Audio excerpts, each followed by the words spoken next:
नमस्कार। प्रांजल ज्ञान गंगा में आप सभी का स्वागत है। हम संक्षिप्त महाभारत का पाठ कर रहे हैं जिसमें कि द्रोण पर्व चल रहा है।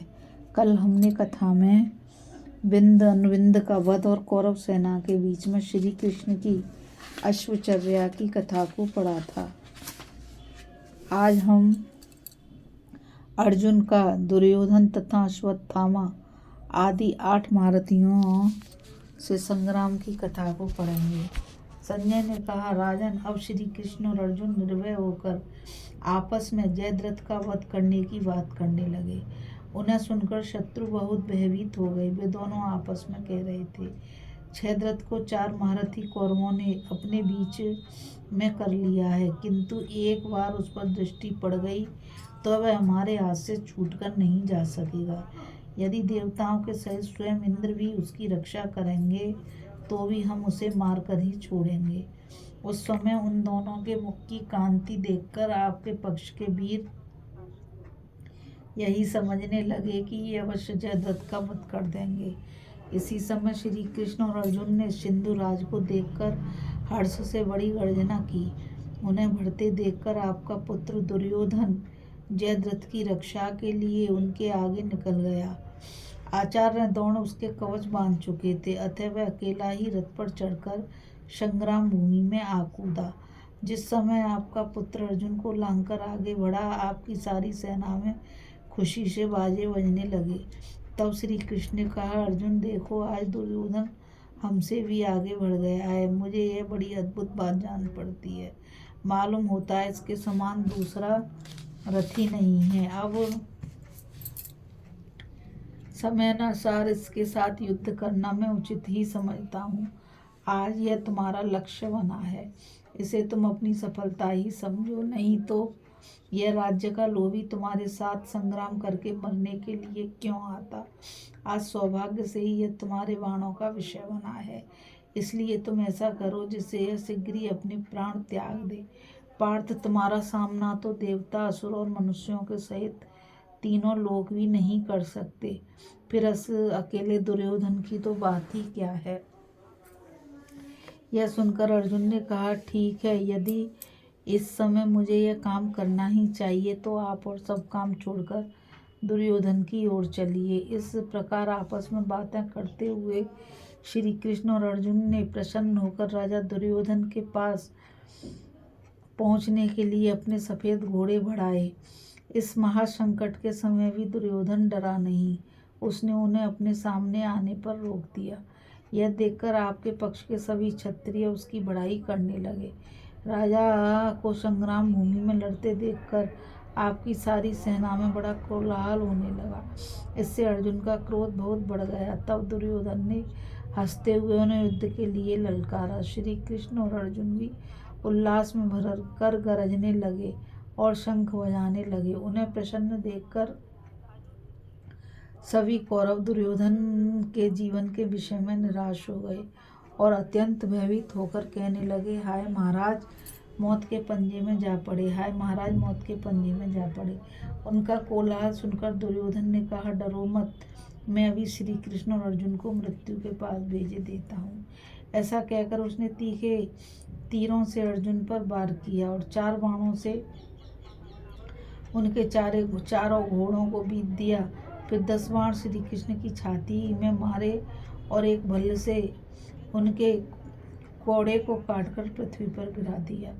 इस पर अर्जुन ने बड़ी सावधानी से उस पर 14 बाण किए, किंतु वे उसके कवच से टकराकर पृथ्वी पर गिर पड़े। उन्हें निष्फल हुआ देखकर उन्होंने 14 बाण फिर छोड़े, किंतु वे भी दुर्योधन के कवच से लगकर जमीन पर जा पड़े। यह देखकर श्री कृष्ण ने अर्जुन से कहा, आज तो मैं ये अनोखी बात देख रहा हूँ। देखो, तुम्हारे बाण शिला पर छोड़े हुए तीरों के समान कुछ भी काम नहीं कर रहे।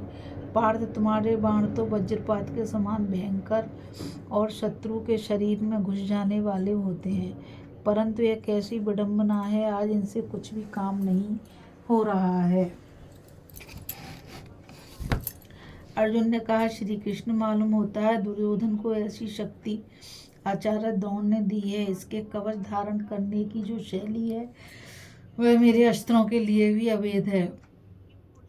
इसके कवच में तीनों लोगों की शक्ति समाई हुई है। इसे एकमात्र आचार्य ही जानते हैं या उनकी कृपा से मुझे इसका ज्ञान है। इस कवच को बाणों द्वारा किसी प्रकार नहीं भेदा जा सकता। यही नहीं, हमने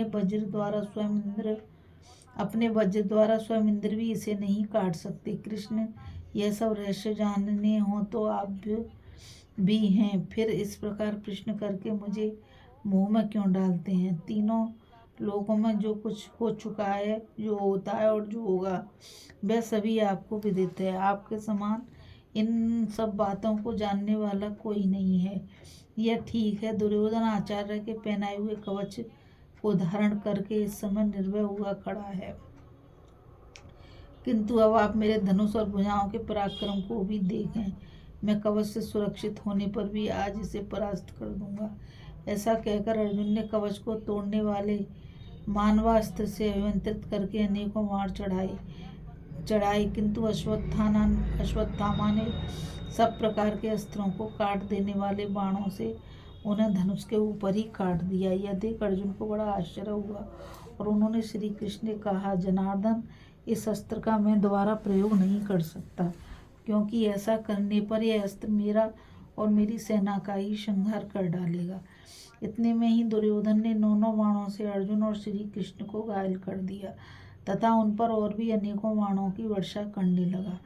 उसकी भीषण बाण वर्षा देखकर आपके पक्ष के वीर बड़े प्रसन्न हुए और बाजों की ध्वनि करते हुए श्रीनाद करने लगे। तब अर्जुन ने अपने काल के समान कराल और तीखे बाणों से दुर्योधन के घोड़े और दोनों पार्श्व रक्षकों को मार डाला, फिर उसके धनुष और दस्तानों को भी काट दिया। इस प्रकार उसे रथीन करके 2 बाणों से उसकी हथेलियों को बीधा तथा उसके नखों के भीतरी मांस को छेद कर उसे ऐसा व्याकुल कर दिया कि वह भागने की चेष्टा करने लगा। दुर्योधन को इस प्रकार आपत्ति में पड़ा देखकर अनेकों धुरंधर वीर उसकी रक्षा के लिए दौड़े। उन्होंने अर्जुन को चारों ओर से घेर लिया। जन समूह से घिर जाने और भीषण बाण वर्षा के कारण उस समय ना तो अर्जुन ही दिखाई देते थे और न श्री कृष्ण, यहाँ तक कि उनका रथ भी आंखों से ओझल हो गया था। तब अर्जुन ने गांडीव धनुष खींचकर भीषण टंकार की और भारी बाण वर्षा करके शत्रुओं का संहार करना आरंभ कर दिया।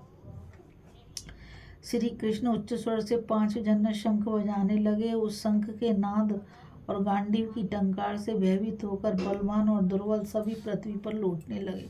तब पृथ्वी, समुद्र, द्वीप और पाताल के सहित सारी पृथ्वी गूंज उठी। आपकी ओर के अनेकों वीर श्री कृष्ण और अर्जुन को मारने के लिए बड़ी फुर्ती से दौड़ आए।